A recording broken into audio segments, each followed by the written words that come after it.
yang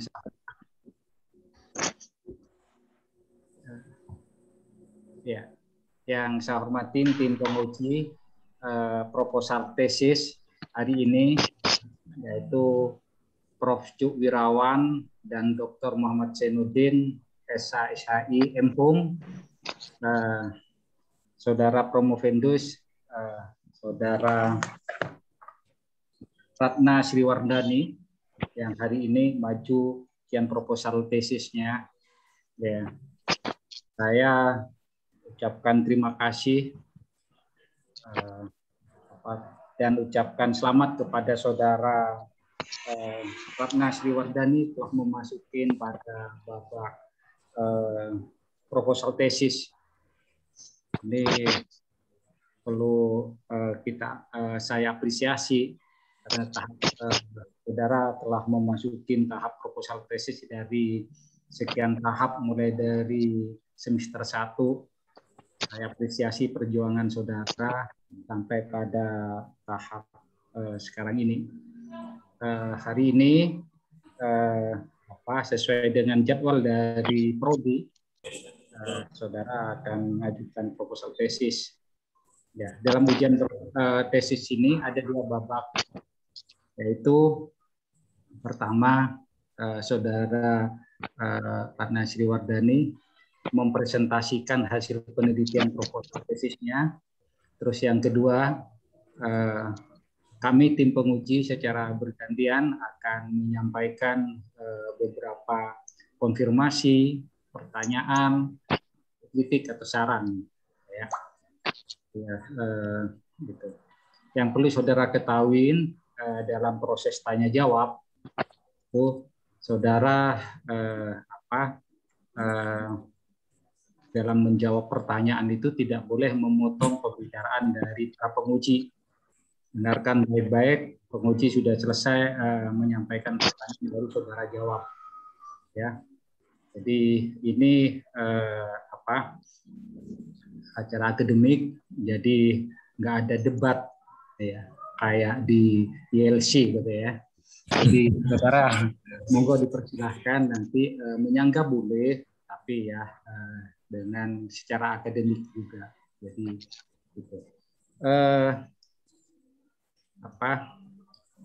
Sebelum dimulain, saya nanya kepada saudara Ratna Sriwardani, hari ini saudara sehat ya? Alhamdulillah sehat walafiat, Pak. Sehat ya, oke. Berarti hari ini siap untuk ujian proposal tesis ya? Insya Allah siap, Pak. Oke, ya. Kami persilahkan saudara untuk berdoa dulu sebelum memulai. Dipersilahkan berdoa dulu menurut keyakinannya. Silahkan berdoa.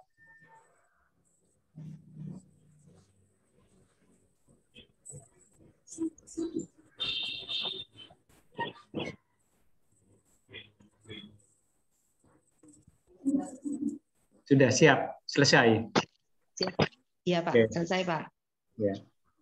Sekarang saudara dipersilahkan untuk mempresentasikan hasil penelitian proposal tesisnya. Ada waktu 10 menit dari saudara untuk menyampaikan pokok-pokok pikirannya, untuk saudara bisa menyampaikan kepada kami tim penguji. Dipersilahkan dari sekarang, 10 menit. Baik, terima kasih Bapak. Assalamualaikum warahmatullahi wabarakatuh. Terima kasih kepada Bapak Pembimbing 1, Bapak Prof. Irawan. Terima kasih kepada Bapak Pembimbing 2, Dr. Saiful Rahman, SHJ Nahma. Dan terima kasih kepada tim penguji, Bapak Dr. Muhammad Zainuddin. Terima kasih telah memberikan kesempatan untuk mempresentasikan tesis proposal saya pada hari ini. Baiklah, saya akan membacakan latar belakang dari tesis proposal tesis yang saya angkat dalam proposal tesis ini. Latar belakang, manusia merupakan makhluk sosial yang saling berinteraksi satu sama lain. Manusia tidak akan bisa memenuhi kebutuhan hidupnya dengan hidup sendirian tanpa adanya bantuan orang lain. Hal tersebut dikarenakan manusia tidak selalu memiliki apa yang diinginkan. Maka dari itu untuk memenuhi kebutuhan dalam hidupnya, manusia membutuhkan manusia yang lainnya. Kebutuhan antar satu sama lain dikarenakan setiap manusia mempunyai kebutuhan hidup yang berbeda satu sama lain. Adanya ketergantungan antar sesama manusia tersebut sehingga manusia melakukan sebuah perjanjian untuk mencapai kebutuhan di dalam hidupnya. Indonesia sebagai negara yang berdasarkan atas hukum seperti yang telah diamanatkan dalam Konstitusi Indonesia di dalam pasal 1 ayat 3 Undang-Undang Dasar Negara Republik Indonesia tahun 1945. Selanjutnya disebut Undang-Undang Dasar 1945, yaitu Indonesia adalah negara hukum. Di dalam sebuah negara hukum sangat menjunjung tinggi hukum. Hukum dijadikan sebagai panglima atas dasar negara Indonesia dalam menjalankan sistem pemerintahan, dan hukum juga sebagai pedoman bagi masyarakat di dalam berbangsa dan bernegara. Mengenai suatu perjanjian atau perikatan di Indonesia sudah diatur dalam KUH Perdata tersebut mempunyai 4 bagian, yaitu buku ke-1 mengenai orang, buku kedua mengenai benda, buku ketiga mengenai perikatan, dan buku keempat mengenai pembuktian dan daluarsa. Suatu perjanjian hanya dapat dilakukan apabila memenuhi syarat-syaratnya suatu perjanjian yang terdapat dalam pasal 1320 KUH Perdata. Adapun syarat sahnya perjanjian tersebut yaitu sepakat mereka yang mengikatkan dirinya kesepakatan untuk membuat suatu perikatan, suatu hal tertentu, dan suatu sebab yang halal. Walaupun diatur sudah sedemikian rupa mengenai syarat-syarat sahnya perjanjian, akan tetapi ada sebagian masyarakat di dalam melakukan perjanjian masih tidak memenuhi syarat-syarat tersebut. Contohnya pada kasus yang diputus oleh Mahkamah Agung. Adapun salah satu putusannya yaitu pada tahun 2018, Mahkamah Agung memutuskan perkara peninjauan kembali dengan nomor 135 PK garing PDT garing 2018 dalam perkara antara PT Dharma Putra Karsa dan Bahtiar, memutuskan dengan mengadili kembali yang salah satu amar putusannya yaitu menghukum tergugat untuk mengganti kerugian material kepada penggugat sebesar $8.104.282 Amerika, yang pembayarannya dilaksanakan dalam bentuk mata uang rupiah sesuai dengan kurs tengah yang berlaku saat pelaksanaan, dan $2.112.646.994 secara seketika dan sekaligus pada saat perkara ini berkekuatan hukum tetap. Perjanjian dengan menggunakan mata uang asing di dalam Undang-Undang Nomor 7 Tahun 2011 tentang mata uang tidak diperbolehkan. Kewajiban pemakaian mata uang rupiah sudah diatur dalam 21 ayat 1 Undang-Undang Mata Uang Rupiah wajib digunakan, yaitu setiap transaksi yang mempunyai tujuan pembayaran. 2. Penyelesaian kewajiban lainnya yang harus dipenuhi dengan uang dan atau transaksi keuangan lainnya. Mengenai hal pengecualian penggunaan rupiah di wilayah Indonesia tertuang dalam pasal 21 ayat 2, yaitu transaksi tertentu. 1. Transaksi tertentu dalam rangka pelaksanaan anggaran pendapatan dan belanja. 2. Penerimaan atau pemberian hibah dari atau ke luar negeri. 3. Transaksi perdagangan internasional. 4. Simpanan di bank dalam bentuk valuta asing atau transaksi pembiayaan internasional. Tidak terpenuhnya salah satu syarat-syarat sahnya perjanjian tersebut akan mempunyai akibat hukum tersendiri. Maka dari itu penulis mengambil judul Akibat Hukum Perjanjian dengan Penggunaan Alat Pembayaran Selain Rupiah dalam Transaksi Keuangan. Dari uraian latar belakang tersebut, akhirnya timbul rumusan masalah, yaitu 1. Bagaimana penggunaan dalam transaksi keuangan sebagai alat pembayaran selain rupiah di masyarakat. 2. Bagaimana akibat hukum perjanjian dengan penggunaan alat pembayaran selain rupiah. Dalam metode penelitian ini tipe penelitian berdasarkan uraian isu hukum di latar belakang tersebut. Maka metode penelitian hukum yang digunakan pada penelitian proposal tesis ini yaitu metode penelitian normatif. Surjono Sukamto dan Sri Majmudi memberikan definisi mengenai penelitian hukum normatif, yaitu penelitian hukum yang dilakukan dengan cara meneliti bahan kepustakaan. Dalam pendekatan masalah yang digunakan dalam penelitian tesis ini menggunakan 2 pendekatan. Pertama, pendekatan undang-undang atau statute approach. Pendekatan ini menelaah dan mengkaji undang-undang yang berkaitan dengan isu hukum yang sedang ditangani. Pendekatan kedua, pendekatan kasus. Pendekatan kasus adalah pendekatan yang dilakukan dengan cara melakukan telaah terhadap kasus-kasus yang berkaitan dengan isu yang dihadapi yang telah menjadi putusan pengadilan yang telah mempunyai kekuatan hukum yang tetap. Sumber bahan hukum. Sumber bahan hukum dalam penelitian ini ada dua, yaitu bahan hukum primer dan bahan hukum sekunder. Bahan hukum primer adapun perundang-undangan yang dipakai dalam penelitian ini, yaitu Undang-Undang Dasar 1945, Kitab Undang-Undang Hukum Perdata, Undang-Undang Nomor 7 Tahun 2011 tentang mata uang. Sumber bahan sekunder. Bahan hukum yang berupa publikasi tentang hukum meliputi buku-buku, kamus-kamus hukum, jurnal-jurnal hukum, dan komentar-komentar mengenai putusan pengadilan. Teknik pengumpulan bahan hukum. Ada dua teknik pengumpulan bahan hukum penelitian ini. Yang pertama, pengumpulan bahan-bahan hukum primer berupa perundang-undangan dan putusan hakim. Kedua, pengumpulan bahan hukum sekunder berupa buku-buku, kamus-kamus, dan jurnal-jurnal hukum. Teknik pengolahan bahan hukum. Setelah melakukan pengumpulan bahan hukum, teknik selanjutnya ialah pengolahan bahan hukum meliputi editing, coding, reconstructing, sistemasi, deskripsi, dan preskriptif. Analisis bahan hukum. Analisis bahan hukum pada penelitian tesis ini dilakukan secara kualitatif, artinya penelitian ini dideskripsikan dalam bentuk penjelasan berupa uraian kalimat-kalimat yang mudah dimengerti dan dipahami mengenai isu hukum yang diteliti. Penelitian ini juga dianalisa secara deduktif, yaitu analisis yang dilakukan dari sebuah peristiwa hukum yang umum ke peristiwa hukum yang khusus. Demikian presentasi dari tesis proposal saya. Kami mohon bimbingan dan petunjuk dari Bapak Dewan Penguji dan Bapak tim penguji. Terima kasih, Pak.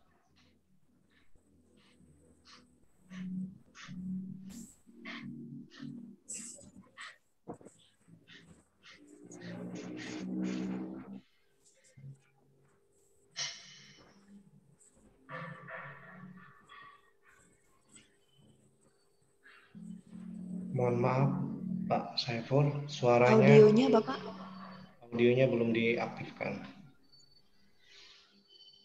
Oke, terima kasih. Ya, terima kasih kepada Saudari Ratna Sriwardani yang telah mempresentasikan proposal tesisnya. Ya, sekarang tiba saudara mempertahankan apa yang saudara tulis dalam penelitian itu. Kami tim penguji akan secara bergantian akan mengajukan beberapa konfirmasi, terus kemudian pertanyaan, kritik, dan saran demi kebaikan tesis saudara, gitu ya. Apakah proposal tesis ini layak untuk ditingkatkan menjadi tesis atau bagaimana? Sekarang saatnya saudara mempertahankan apa yang saudara teliti, gitu ya. Kami persilahkan kepada penguji pertama, Bapak Dr. Muhammad Senudin SH, SHI, MHum. Dipersilahkan. Baik, terima kasih. Saya sampaikan kepada Bapak Dr. Saiful Rahman selaku Ketua Majelis Penguji Proposal untuk Saudari Ratna Sriwardani. Terima kasih juga saya ucapkan kepada Prof. Cuk Irawan. Saya diberikan kesempatan untuk mengawali diskusi pada seminar proposal tesis yang diajukan oleh Ratna Sriwardani. Sebelum saya mulai, Mbak Ratna, saya panggil Ibu Ratna atau Mbak Ratna ini. Mbak, ini apa suara saya didengar baik?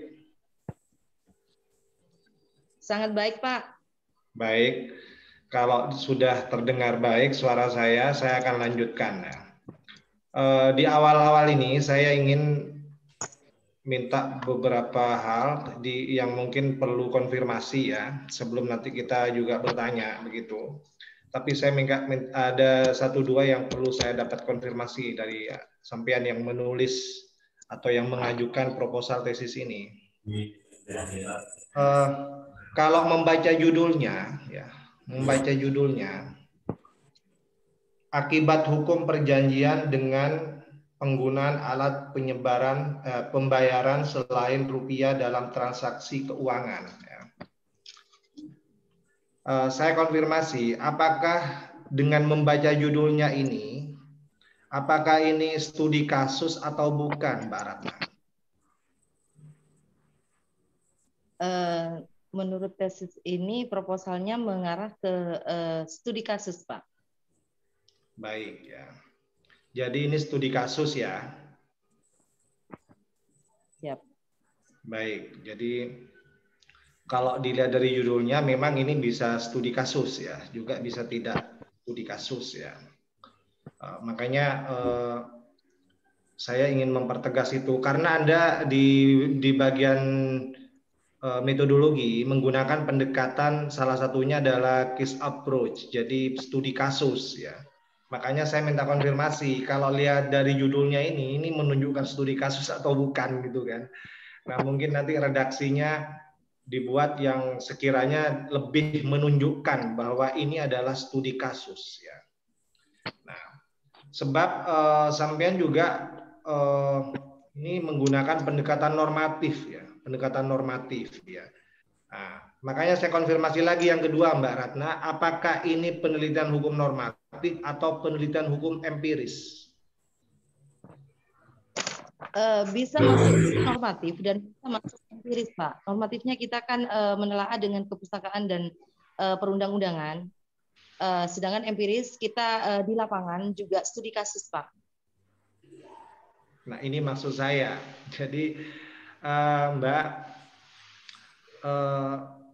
kalau misalnya ini ingin mengkombinasikan penelitian hukum normatif dan penelitian hukum empiris, memang ini jarang dilakukan ya. Sepengetahuan saya di magister hukum kita ya, itu umumnya yang saya bimbing dan saya uji itu memilih salah satunya. Apakah mau memilih tipe penelitian hukum normatif atau penelitian hukum empiris ya. Nah, kalau misalnya Anda ingin menggabungkan dua-duanya, ya silakan saja. Nanti kita mungkin ini sesuatu yang baru kalau sampean bisa menggunakan dua ini ya. Tapi sekali lagi kalau bicara pada umumnya para peneliti sebelumnya di magister hukum kita itu memilih salah satunya. Jadi kalau misalnya ini mau penelitian hukum empiris ya penelitian hukum empiris, metodologinya juga harus empiris. Kalau misalnya ini menggunakan tipe penelitian normatif, maka metodologinya juga harus matching menggunakan metode penelitian hukum normatif ya.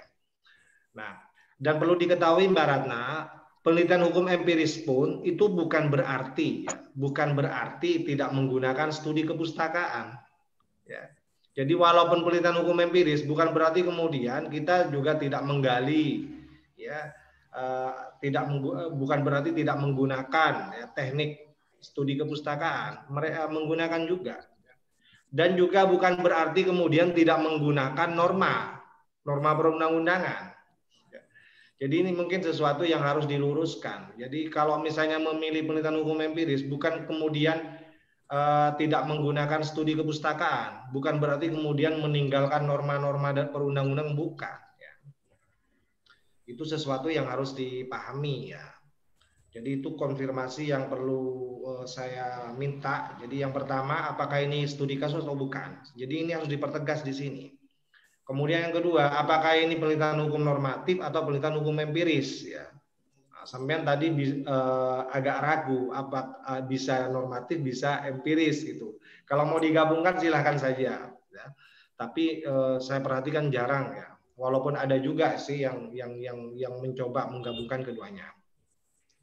Silakan ditanggapi dulu sebelum saya lanjutkan.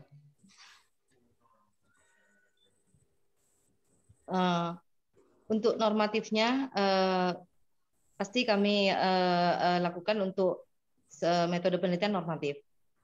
Dan untuk empirisnya Pak, mungkin ada kasus di sana karena di latar belakang tadi ada dibacakan kasus yang kita telaah kasusnya, itu merupakan empirisnya Pak.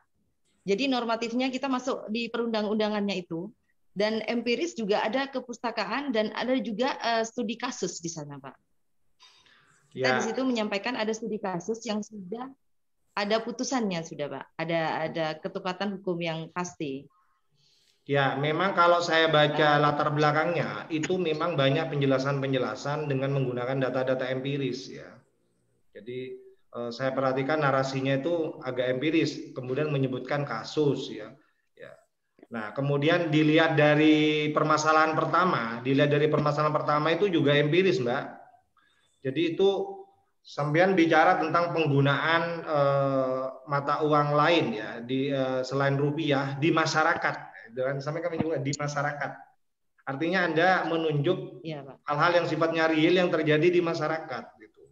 Itu memang lebih pada penelitian hukum empiris gitu dari redaksi yang Anda pakai di permasalahan pertama. Ya. Makanya kalau menurut saya mendingan ditegaskan saja kalau ini adalah penelitian hukum empiris ya. Walaupun nanti dalam prakteknya sampean juga menggunakan pendekatan normatif ya. Kenapa? Karena Anda juga harus menggunakan norma-norma di dalam peraturan perundang-undangan. Nah, ini maksud saya. Makanya saya perlu konfirmasi, Mbak, karena di salah satu rumusan masalahnya itu ada yang menunjukkan bahwa ini penelitian hukum empiris gitu. Ya. Itu. Kemudian berikutnya, Mbak, mungkin menurut saya perlu diperjelas ya. Ini perjanjiannya perjanjian apa?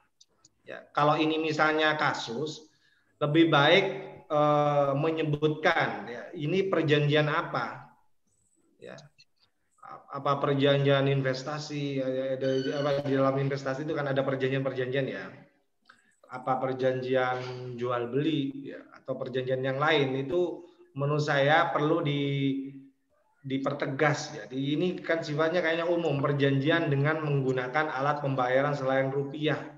Kalau menunjuk kasus tertentu, menurut saya lebih baik ini disebutkan saja bentuk perjanjiannya apa gitu. Ya, kalau menurut saya seperti itu. Siap. Silakan ditanggapi. Terima kasih atas sarannya, Pak. Mungkin menurut Bapak Zain itu lebih mengarah kepada hukum perjanjian jual beli, Pak. Seperti yang terjadi di kasus yang sudah terpapar di dalam latar belakang saya proposal di tesis ini, itu mengarah ke jual beli, Pak, perjanjian jual beli. Ya, baik. Itu di mana maksud saya. ada yang one prestasi. Ya, Pak, siap. Baik, jadi itu ya, di mana ada jadi, one prestasi. Oh, gitu. Ya. Nah, itu maksud saya. Jadi kalau misalnya ini mengangkat kasus, itu kan sudah jelas bentuk perjanjiannya apa. Lebih baik ditampilkan secara eksplisit di judulnya sekalian. Jadi kalau memang perjanjian jual beli yang menggunakan alat pembayaran selain rupiah. Ya. Itu. Kemudian berikutnya, Mbak, saya baca di tinjauan pustaka. Di tinjauan pustaka ini, saya kira ini perlu mencari teori-teori yang memang bisa digunakan sebagai analisis. Nah, saya perhatikan di sini sampean masih miskin teori-teori. Jadi penggunaan teori yang akan digunakan dalam penelitian ini tidak banyak dikutip di tinjauan pustaka ya. Bahkan saya perhatikan sampean di tinjauan pustaka itu malah menjelaskan tentang hukum pidana. Hukum pidana. Saya kira relevansinya masih agak jauh ya. Kalau bicara perjanjian itu kan sebenarnya perjanjian itu kan perdata, Mbak. Jadi murni perdata perjanjian. Tidak tahu kalau misalnya nanti ada unsur-unsur pidananya ya. Saya tidak tahu persis kasus yang akan diangkat itu seperti apa. Tapi kalau itu one prestasi itu perdata, Mbak. Perdata, kecuali nanti ada unsur penggelapan, unsur penipuan, ya itu mungkin pidana. Tapi ini kalau murni one prestasi, ini perdata. Jadi menurut saya kurang relevan kalau Anda menggunakan teori-teori hukum pidana. Ya. Jadi lebih baik cari teori-teori perjanjian ya dari para ahli hukum perdata menurut saya. Ya. Itu masukan dari saya, Mbak. Ya, kemudian Pak. yang terakhir, Mbak. Saya tidak tahu persis kasus yang akan diangkat seperti apa. Tapi paling tidak Anda sudah punya gambaran. Apakah perjanjian jual beli yang Anda maksud itu sudah memenuhi syarat sahnya perjanjian pasal 1320. Mungkin ada semacam asumsi atau hipotesis, walaupun tidak wajib hipotesis ya, karena ini kualitatif ya. Itu gimana itu? Itu kira-kira di gambarannya sampean itu sudah memenuhi syarat sahnya perjanjian 1320 enggak? Menurut yang saya telah dari kasus tersebut, itu sudah sesuai dengan apa yang terdapat dalam 1320, Pak. Nah, itu sudah sepakat mereka mengikat dirinya kecakapan untuk membuat perikatan hal tertentu. Suatu sebab juga yang halal di situ, Pak. Tetapi adanya wan prestasi di situ akhirnya sampai ke ranah pengadilan, Pak. Sehingga hakim memutuskan karena kasus itu terjadi dengan jual beli pakai transaksi alat pembayarannya mata uang asing, maka diputuskan oleh hakim di situ pembayarannya secara rupiah, Pak. Gitu. Baik, saya kira cukup mengawali diskusi kita pada hari ini. Nanti kalau ada hal-hal yang perlu ditambahkan, kita tambahkan. Selebihnya saya kembalikan terlebih dahulu kepada Bapak Dr. Saifur Rahman. Terima kasih.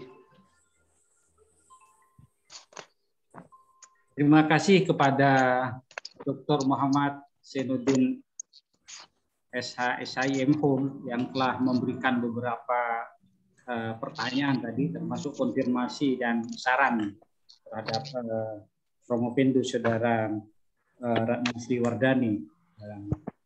Selanjutnya kami persilahkan kepada penanya kedua, penguji kedua, yaitu Profesor Cuk Wirawan SH. Dipersilahkan, Prof. Terima kasih. Assalamualaikum warahmatullahi wabarakatuh. Waalaikumsalam warahmatullahi wabarakatuh. Pak Ratna, kalau diteter sama penguji seperti Pak Zainuddin dengan gentar, Anda kan punya sikap sendiri. Tidak harus sama tiap orang itu. Tiap orang harus tidak sama dalam hal ilmiah. Sepanjang Anda bisa menuruti keinginan Anda sesuai dengan aturan-aturan ilmiah, nggak ada masalah itu. Walaupun dari saya tidak ada masalah itu. Kecuali kalau memang dari ilmiah menjadi tidak ilmiah, itu bermasalah. Nah, ini karena saya kulino, saya tidak pernah bimbing S2 itu di fakta yang sehari-hari. Saya kulino S3. Jadi kalau saya memberi bimbingan pada S3, tanya aja Pak Dr. Saifur Rahman, itu saya bebaskan itu. Yang penting ada temuannya. Gitu. Buku-buku yang ada itu sekedar suatu genjotan saja untuk berpikir yang baru. Itu ilmu. Jadi ilmu itu harus berpikir yang lama tapi mendapatkan hal yang baru. Jadi kalau metode ini sejak lama memang ada keributan itu antara normatif sama empirik. Tapi yang terakhir saya baca beberapa buku yang dari bimbingan dari UI, dari UII, dari mana lagi itu, dari UGM. Jadi studi kasus yang berdasarkan kasusnya Mahkamah Agung itu termasuk normatif. Karena itu keberlakuannya keputusan Mahkamah Agung sama dengan undang-undang, itu masuk normatif. Kalau studi empirik itu keberlakuan hukum. Nah ini mulai dulu begitu, kalau studi empirik itu keberlakuan hukum. Jadi bagaimana hukum itu, seperti hukum perkawinan misalnya. Kalau undang-undangnya sahnya perkawinan itu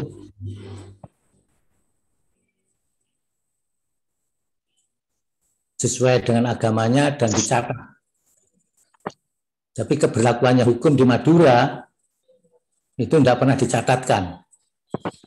Nah, itu empirik itu namanya. Kalau yang saya baca yang terakhir-akhir ini. Ya mulai dulu bukan terakhir, mulai dulu seperti itu. Kalau ada perkembangan baru itu saya malah tidak paham. Karena saya sudah lama tidak berkaitan, bergumul dengan buku-buku baru. Ini sedang mau akan saya tulis itu memang. Dari buku-buku orang-orang yang baru doktor setelah tahun 2000 itu ada beberapa buku yang saya baca, itu kok ada persamaan dengan yang lama. Tapi itu semua adalah pendapat. Jadi tidak ada yang salah bagi saya itu. Ya, jadi semua itu pendapat. Yang benar adalah pokok sesuai dengan real ilmiah ya tidak. Makanya Pak Zainuddin kan bilang yang ini barangkali baru, asal tunjukkan bahwa ini baru. Kalau itu memang baru diterima oleh Pak Zainuddin kalau memang sesuai dengan real ilmiah. Tapi kalau Anda memang ngeleor, ya siapa saja tidak mau. Begitulah intinya ilmiah itu. Baik, saya teruskan aja. Terima kasih Anda telah membacakan proposal Anda secara singkat. Saya sebenarnya ada sama dengan Pak Zainuddin dengan kata masyarakat itu tadi dalam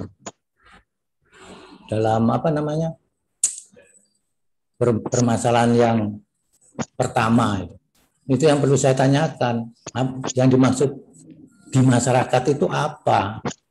Itu yang persamaan saya dengan pengujian Pak Zainuddin tadi membingungkan saya itu. Bagaimana yang dimaksud di masyarakat itu?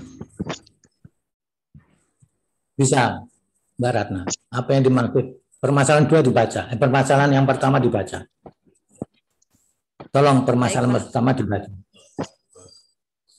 Bagaimana penggunaan dalam transaksi keuangan sebagai alat pembayaran selain rupiah di masyarakat? Nah, di masyarakatnya itu apa yang dimaksud itu? Mohon maaf Pak, saya mencoba untuk memaparkan masalah rumusan masalah dalam praktek masyarakat di sini Pak. Nah, itu yang saya telah pada kebiasaan Pak. Di masyarakat itu sepertinya ada transaksi. Baik, misalkan baik. Jual Sudah beli. Cukup. Itu Anda punya data itu. Gini, Data ada Pak. Seperti, punya data. Contoh kasus Pak yang terjadi di Depok itu Pak, di Pasar Muamalah. Itu kan ada transaksi jual beli itu pakai mata uang selain rupiah, yaitu dinar. Itu kan sebenarnya dalam Undang-Undang Nomor 2011 itu tidak boleh, Pak. Iya, betul. Sudah stop. Itu ada putusan Mahkamah Agungnya apa enggak? Enggak. Tidak. Nah, itu betul-betul masyarakat. Jadi benar sampean kalau itu. Ya. Yaitu ya itulah keberlakuan hukum itu. Ya. Jadi Anda memang menggabungkan normatif sama keberlakuan hukum. Nah, itu ya. Nah, kalau Pak Zainuddin menyarankan dipilih salah satu, itu memang benar. Tapi kalau saya memberi kebebasan, silakan saja kalau memang itu bisa Anda capai. Itu ya intinya saya. Ya Pak Saiful, kalau memang beliau bisa ya nggak apa-apa. Malah bagi saya sejak dulu sampai sekarang orang bicara normatif saja itu sebetulnya kurang lengkap kalau tidak tahu empiriknya. Anda itu sesuai dengan keinginan saya, tahu normatifnya, tahu empiriknya. Itu yang seharusnya kalau Anda dokter nanti seperti itu sebenarnya yang dicari. Gitu ya. Jadi silakan aja itu. Kemudian cara menulisnya ya. Cara menulisnya itu coba dibaca lagi yang rumusan masalah 1 itu. Bagaimana penggunaan dalam transaksi keuangan? Stop. Ini ada 2 hal yang mau saya tanyakan. Mengapa P-nya huruf besar di situ? Apa salah ketik aja? Iya Pak, salah ketik aja Pak. Huruf kecil. Salah ketik. Huruf kecil semua Pak. Nah, kita lanjutkan lagi itu bacanya. Gunaan dalam transaksi keuangan sebagai alat pembayaran selain rupiah di masyarakat. Sekarang saya terangkan ya. Kalau membuat kalimat yang di muka itu lebih diutamakan dari kalimat dari kata-katanya di belakangnya. Di sini yang di muka adalah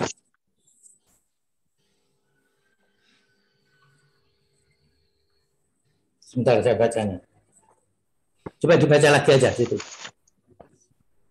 Bagaimana penggunaan dalam transaksi keuangan sebagai alat pembayaran selain rupiah? Transaksi keuangan yang diutamakan apa alat pembayaran yang diutamakan?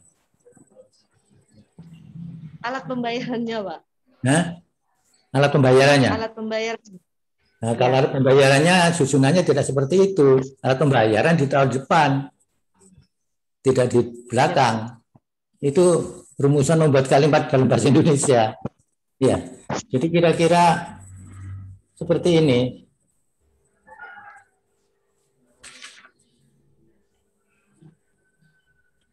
Kira-kira aja ya.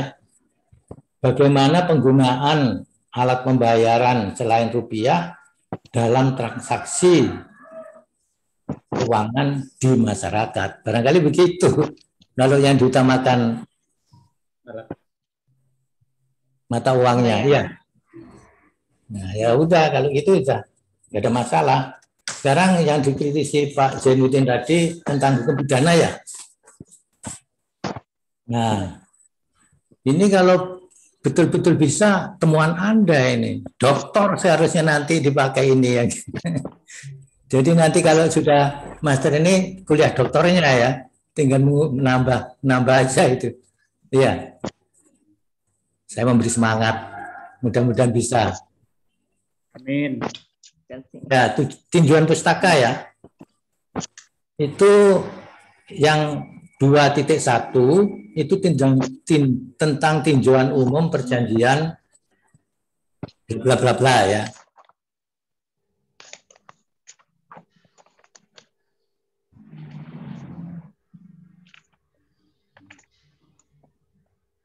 Tidak boleh dilepas gitu aja. Jadi yang pertama itu perjanjian itu kaitkan dengan rumusan masalahnya. Ada kaitannya enggak? Yang ditanyakan Pak Zainuddin tadi itu. Ini harus ditanyakan perjanjian apa ini nanti yang akan Anda kupas. Itu maksudnya. Dikaitkan dengan permasalahan itu. Permasalahan yang nomor 1, nomor 2. Sebentar saya tanya Mbak Ratna, ngerti nggak maksud saya? Mohon maaf Pak, bisa diulang kembali karena ada putus-putus tadi. Ya, sekarang masih putus-putus. Sudah Pak, sudah bisa. Itu tinjauan pustaka itu 2.1 sampai 2.3 itu pada kalimat akhirnya dikaitkan dengan rumusan masalah. Tidak perlu banyak. Satu kalimat pun boleh. Paling banyak satu alinea. Apa kaitannya ini? Supaya orang membaca tahu. Paham? Paham? Paham Pak, sudah Pak. Tak bisa. Iya Pak. Ya. Hah? Jadi orang membaca tahu oh ini kaitannya kali juga. Kalau sudah dikaitan begitu. Apa deh? Iya, ya. Tidak ada pertanyaan seperti Pak Zainuddin tadi itu. Itu kan Ya. Apa mau ditulis? Mengapa ada pidananya itu? Ya. Sambung? Sudah sambung nggak? Mohon maaf Pak. Terganggu barusan Pak dengan. Iya, terganggu. Saya juga Mbak Evi, tolong Mbak Evi, ada yang masuk tuh tadi Mbak Evi di. Siap Bapak. Oke. Suaranya tadi ada yang masuk itu Mbak Evi. Sudah? Sudah Mbak Retna? Sudah Pak. Ya Pak, sudah Pak.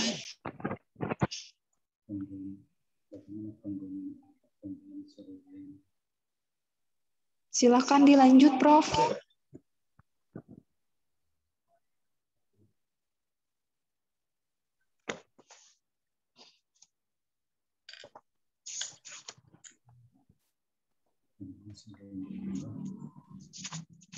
Apa-apa. Kembali Dewi. Ya.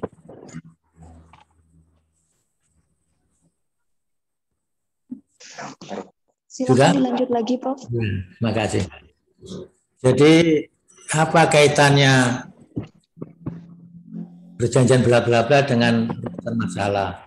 Apa kaitannya hal hukum pidananya dengan rumus masalah? Apa kaitannya mata uang asing dengan masalah? Itu masing-masing itu diberitahu pada kalimat akhir atau alinea akhir tentang kaitannya dengan permasalahan. Apalagi yang aneh pidana itu, ada enggak? Saya setuju dengan Pak Jainuddin tadi, ada pidananya di sini. Tapi mungkin Anda bisa mengkaitkan itu dengan masalah. Kalau enggak dikaitkan, aneh itu memang. Kok ada pidananya, ini perjanjian perdata, kok ada pidananya, aneh. Karena itu butuh diberitahu kaitannya dengan ini loh, dengan masalah ini, gitu ya. Bisa? Bisa dengar? Bisa memahami? Nggak bisa? Kalau nggak bisa bilang nggak bisa. Bisa, Pak. Bisa. Insya Allah, Pak, bisa. Saya akan Jadi, coba, Pak, untuk ya. ya. Nggak salah, Ya, Pak. Pak. Gini, Tadi Pak. saya juga aneh itu perjanjian kok ada pidananya. Tapi mungkin Anda bisa jelaskan. Ini loh masalahnya kaitannya dengan pidana. Dan begitu Pak Jainuddin. Ya, betul itu. Ya betul, Prof. Ya betul. Nah, kalau nggak Iya, ada, Pak. nggak usah Ya, Pak. dipakai. Ada, Pak. Ada, Pak. Pidananya ada, Pak. Bentar, Pak. Yaitu nanti. Ini ada referensi, Pak. Ada di undang-undang. Bukannya ada di undang-undang. Tulisan Anda ini yang saya kritisi, bukan undang-undangnya. Jadi tulisan Anda itu karena pidana. Ada pidana, kaitkan dengan permasalahannya. Kalau undang-undangnya memang ada itu. Yang Anda tulis nanti, kaitkan dengan permasalahannya. Kaitannya dengan permasalahan nomor 1 atau nomor 2 itu. Kaitkan. Oh, siapa? Iya. Sehingga nggak lepas itu. Yap. Karya ilmiah itu mulai dari judul sampai akhir itu sambung. Ya. Ya, Pak. Karena itu nanti Ya, kalau nulis tujuan penelitian, tujuan umum untuk magister nggak sambung itu, jangan dipakai itu. Kalau dipakai juga nggak saya salahkan, tapi sebenarnya nggak sambung itu. Jadi mulai judul sampai akhir itu harus sambung dengan judul. Kalau tujuan umum misalnya untuk memenuhi syarat untuk magister master nggak ada kaitannya dengan judul itu. Iya. Itu skripsi boleh barangkali karena baru sekali membuat karya ilmiah. Tapi kalau Anda tulis juga tidak saya salahkan. Itu seleranya orang masing-masing. Tapi aneh menurut saya. Ya. Baik. Itu yang saya kritisi.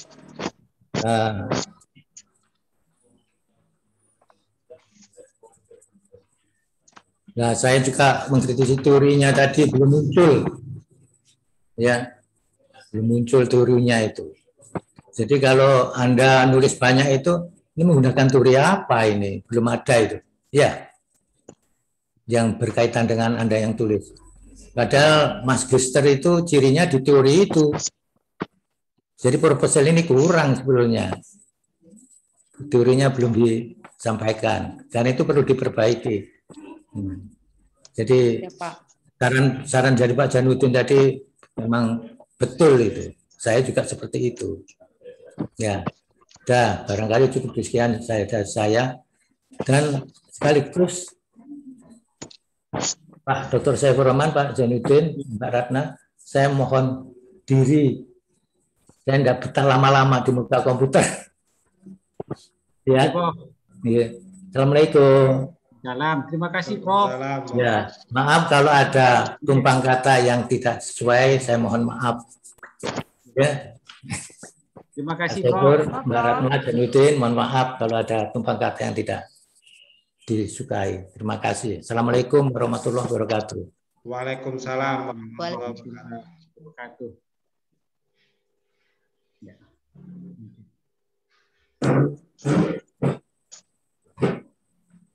Terima kasih, Pak.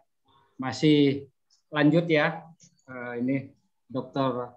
Ahmad Saiduddin dengan Saudara Ratna Sriwardani. Sekarang giliran saya untuk konfirmasi, gitu ya. Kebetulan saya pembimbing dari dari Promovendus Ratna Sriwardani ini. Jadi ini memang perlu di-clearkan ini kan di sini ya. Di sini tadi sebetulnya penelitian yang menurut penelitian dari Saudari Ratna Sriwardani ini adalah penelitian normatif di situ. Cuman pendekatannya ada pendekatan kasus. Pendekatan kasus ada pendekatan perundang-undangan dan pendekatan kasus. Pendekatan kasus tadi ada putusan yang sudah ada dari Mahkamah Agung. Itu seperti tadi disampaikan oleh Prof. Itu putusan dari Mahkamah Agung itu berkekuatan hukum sama dengan undang-undang. Jadi itu termasuk normatif. Pertimbangan hukum dari hakim dari putusan Mahkamah Agung. Itu normatif, cuma ada pendekatan. Kemudian sebetulnya dari Ratna Sriwardani ini isu hukumnya adalah pertentangan norma yang berangkat dari pasal 21 ayat 1 dari Undang-Undang tentang mata uang ya, Undang-Undang nomor 7 tahun 2011 tentang mata uang. Itu setiap transaksi di Indonesia yang berhubungan dengan pembayaran itu harus pakai rupiah gitu. Kalau nggak begitu ya, pasal 21. Nah, itu wajib, normanya itu wajib dan itu ada pidananya. Itu mungkin ya tadi dan itu wajib. Jadi, dalam praktek di masyarakat, itu akan menyampaikan ada banyak kasus di masyarakat itu bahwa setiap perjanjian antara individu, antara subjek hukum yang satu dengan yang lainnya atau dengan badan hukum itu sudah lumrah dalam jual beli itu pakai alat pembayaran disepakatin pakai alat pembayaran selain rupiah. Itu ya. Banyak kasus perdata itu dibuat perjanjian jual beli mengenai objek tertentu gitu ya. Itu disepakatin pembayarannya itu bukan rupiah, tapi kadang-kadang seperti tadi disebut rial, tadi dinar, dolar, euro, itu di masyarakat. Bahkan itu dibuat perjanjian secara notariil, otentik di hadapan notaris. Dan ini dianggap suatu hal yang legal, padahal perjanjian yang tadi bertentangan dengan undang-undang. Itu ya, tidak boleh kan gitu. Itu yang mau disampaikan oleh Bu Ratna sebetulnya. Ada pertentangan norma ya antara norma yang dalam hukum positif, dalam hal ini pasal 21 ayat 1 dari Undang-Undang nomor 7 tahun 2011 tentang mata uang gitu. Dengan kebiasaan dalam masyarakat, norma yang ada dalam kebiasaan masyarakat. Nah, ini menarik. Bagaimana kalau terjadi pertentangan norma antara norma yang ada diatur dalam peraturan perundang-undangan bertentangan dengan norma yang berlaku di masyarakat, yaitu kebiasaan yang berlaku di masyarakat. Nah, itu yang maksudnya, cuman Promovendus ini belum bisa menyampaikan ini tadi, kan itu sebetulnya itu Pak Dirjen. Ini bisa menarik, gitu loh.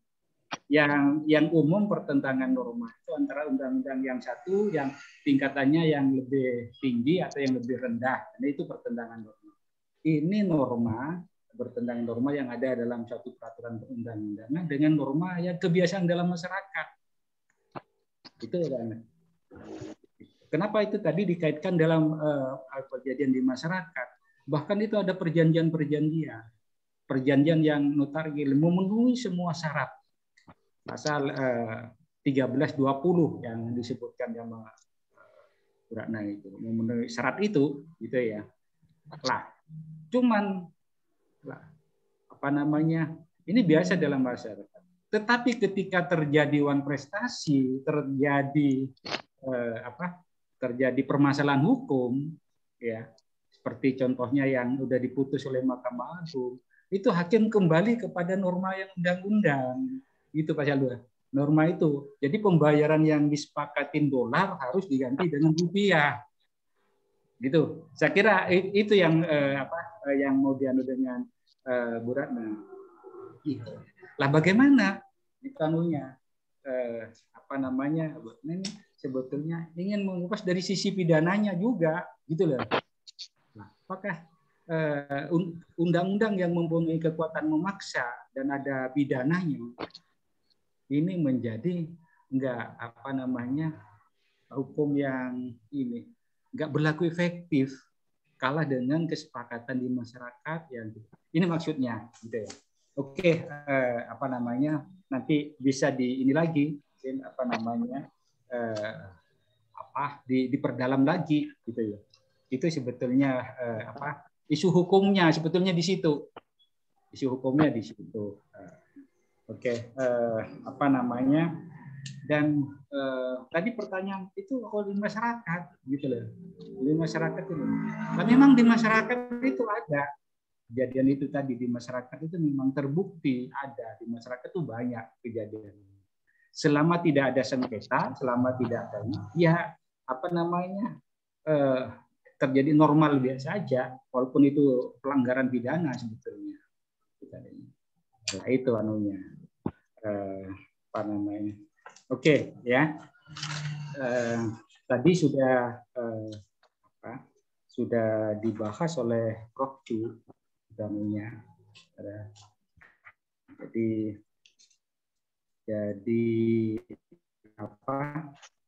setiap tinjauan pustaka itu di sini di samping catatannya, di samping tadi tidak dikaitkan dengan rumusan masalah terakhir, gitu ya. Terus kemudian perjanjian yang saudara banyak di sini tulis, seharusnya itu dikaitkan dengan rumusan masalah dan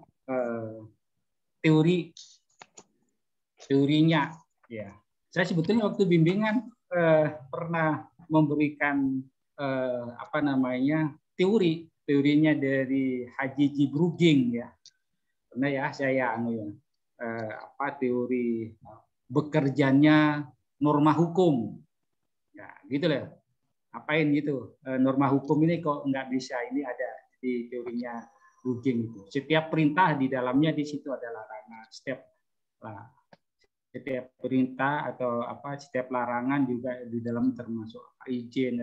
Nah, itu sebetulnya apakah yang pasal 21 ayat 1 itu ada perintah gitu. Apakah termasuk ada pengecualian di ayat 2-nya?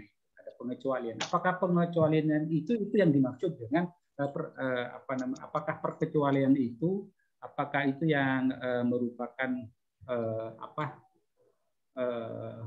norma izin yang dimaksud oleh teorinya Bruging gitu ya. Tapi di sini nggak masuk, sayangnya ya. Saya yang memberikan contohnya. Itu kalau saudari karena ini bisa mengkombinasikan, gitu ya, bisa mengkombinasikan antara permasalahan hukum yang satu ini dengan dalam hukum perdata, terus kemudian apa teorinya pendekatan, terus kemudian permasalahan hukum itu bisa dikaitkan dengan pidana, karena saudara membahas masalah pidana di tinjauan hukum itu. Terus kemudian teori apa yang akan digunakan, termasuk juga yang ketiga tinjauan hukum yang masalah mata uang sehingga itu dikaitkan juga dengan permasalahan dan apa teorinya, itu menjadi bagus, lebih bagus. Saya tidak mengajukan pertanyaan karena kebetulan saya pembimbingnya, nanti di waktu bimbingan aja kita ini ya. Saya berharap Pak Zain lebih dalam lagi memberikan konfirmasi pertanyaan sehingga nanti bisa menambah bobot keilmiahan dari proposal tesis dari saudari Ratna Sriwardani ini. Sekian dari saya, itu aja. Saya beri kesempatan lagi kepada Dr. Muhammad Zainuddin untuk memberikan itu tadi pertanyaan, usul dan saran. Oke, termasuk konfirmasi. Terima kasih dari saya. Terima kasih, Pak.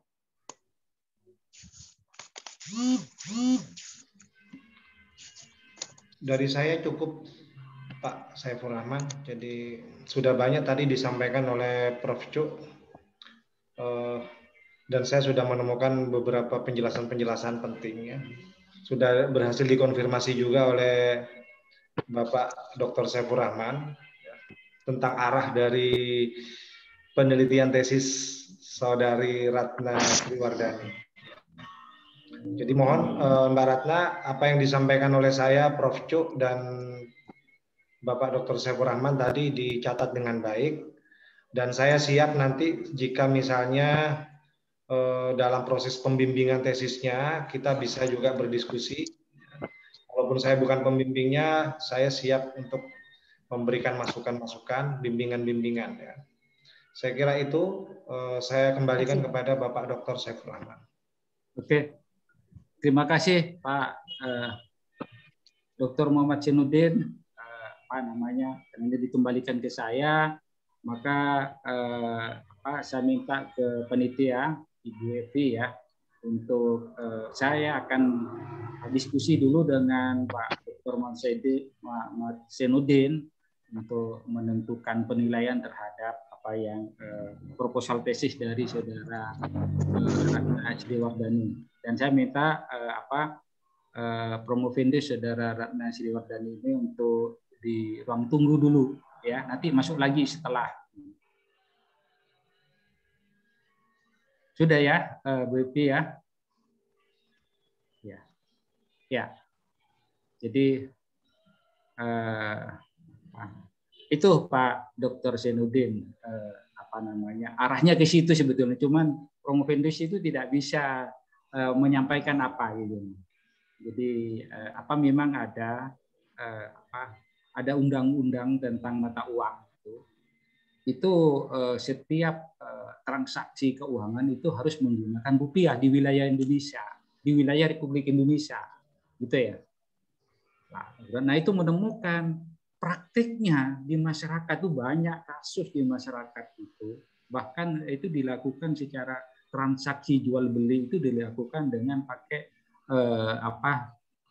uang selain rupiah, pakai dinar, dirham, terus dan ini banyak kasus di masyarakat, dolar kadang-kadang. Tetapi selama tidak ada masalah, tidak ada jadi kasus, ya dianggap normal ini. Padahal ini suatu yang bertentangan dengan undang-undang. Artinya ada norma kebiasaan di masyarakat yang diterima itu sudah di masyarakat. Itu Pak namanya. Itu sebetulnya yang mau diangkat sama beliau itu kan gitu namanya. Ini gimana? Undang-undangnya banyak, ada undang-undang gini gitu, ada norma maka. Tapi ini di masyarakat begini. Lah, kalau terjadi kasus di pengadilan, hakim tuh mengembalikan kepada norma yang sifatnya memaksa itu ke undang-undang. Harus rupiah itu dikonversi. Walaupun disepakatin awalnya di ini dolar gitu ya. Disepakatin dengan dolar berapa dikonversi pada saat itu. Ke rupiah kembali ke. Jadi dimenangkan norma memaksa yang di undang-undang daripada norma yang ada di masyarakat. Kalau terjadi sengketa. Tapi kalau tidak ada sengketa yang pakai norma yang berlaku di masyarakat itu, ini yang mau diangkat sebetulnya begitu. Iya Pak, Oke, saya paham. Ya. Jadi ini kan menariknya di situ. Ya, Oke. ini menarik Pak. Jadi kalau mendengar penjelasannya jenengan tadi, kalau seperti itu isu hukumnya ini menarik menurut saya. Cuman tadi Mbak Ratna itu tidak bisa menjawab hingga ke situ gitu. Jadi tidak menyampaikan tuntas apa yang menjadi isu hukum. Tapi setelah mendapat penjelasan dari sampean sebagai pembimbing, baru ini kita anggap ini layak untuk dilanjutkan menjadi penelitian tesis gitu Pak. Oke. Jadi layak ya Pak Zainuddin untuk ditingkatkan jadi tesis ya. Ini kan masih proposal gitu ya. Dipersilakan untuk dilanjut ya. Ya, saya persilakan untuk dilanjut. Ini bagus Pak ini Pak. Oke. Saya kira itu saya kembalikan ke Bu Evi dulu. Bu Evi, silakan kita kembali lagi Saudari Ratna Siliwardani disuruh masuk lagi dari ruang tunggu. Ya. Oke, sudah masuk ya, Bu Ratna ya. Ya. Jadi Saudara Promovendus Ratna Siliwardani gitu ya. Kami diberi wewenang sama Prof. Chu untuk berdua untuk menilai ujian proposal tesis hari ini. Setelah kami berembuk berdua kami nyatakan selamat saudara, proposal tesis saudara ini layak untuk ditingkatkan menjadi tesis ya. Jadi selamat saudara udah masuk pada tahap berikutnya ya. Itu dengan beberapa catatan itu tadi, masukan dari Dr. Zain itu tadi, dari Prof. Chu itu perlu dicatat, dan masukan-masukan tadi itu nanti ketika saudara menulis atau meneliti di tesisnya, tesis yang sesungguhnya itu harus dimasukkan. Tadi antara lain setiap tinjauan pustaka pada akhir kalimat itu ada kata nyambung dengan kalimat terakhir, nyambung dengan dengan rumusan masalah satu atau rumusan masalah kedua setiap itu. Nah, di sini saudara di tinjauan pustaka membahas 3 hal dari sisi perdata, pidana, dan mata uang ya. Mata uang itu menjadi menarik kalau itu dihubungkan dengan rumusan masalah. Dan yang tidak kalah pentingnya lagi, di situ setiap tinjauan pustaka harus dimunculkan teorinya, teori hukumnya dari siapa, berdasarkan teori hukum apa, itu ya di situ. Sehingga menambah bobot dari tesis saudara kan gitu ya. Terus silahkan dilanjut itu selamat untuk mudah-mudahan tidak terlalu lama bisa maju lagi untuk ujian tesisnya ya. Semangat, tetap semangat. Saya atas nama tim penguji dan nama pribadi menyampaikan selamat dan terima kasih. Mungkin Pak Zain dipersilakan untuk memberikan saran juga. Terima kasih Bapak Dr. Saifur Rahman. Saya ucapkan selamat Mbak Ratna sudah bisa dilanjutkan menjadi penelitian tesis. Jadi ini masih cukup waktu kalau ingin mengejar ketertinggalan dari yang lain ya. Jadi jangan jangan merasa terlambat.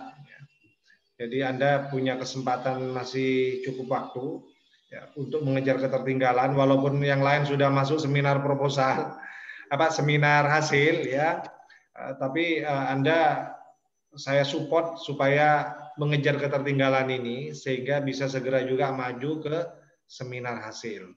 Jadi tidak pakai lama, setelah ini langsung ya berakit-rakit ke hulu dulu. Ya.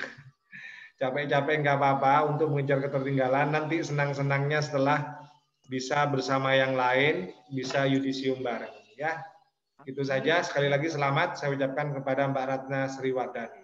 Terima kasih, Bapak Sefur. Oke, terima kasih. Selanjutnya saya kembalikan kepada panitia. Bu Evi, dipersilakan Bu Evi. Terima kasih kepada seluruh Dewan Penguji, Pak Saifur Rahman, Pak Zainuddin, dan juga Prof. Ju yang sudah live duluan, dan juga selamat kepada Ibu Ratna Sriwardani. Semangat, insya Allah bisa selesai tepat waktu. Terima kasih atas waktunya. Saya izin mengakhiri meeting kali ini. Assalamualaikum warahmatullahi wabarakatuh. Waalaikumsalam warahmatullahi wabarakatuh. Waalaikumsalam warahmatullahi wabarakatuh.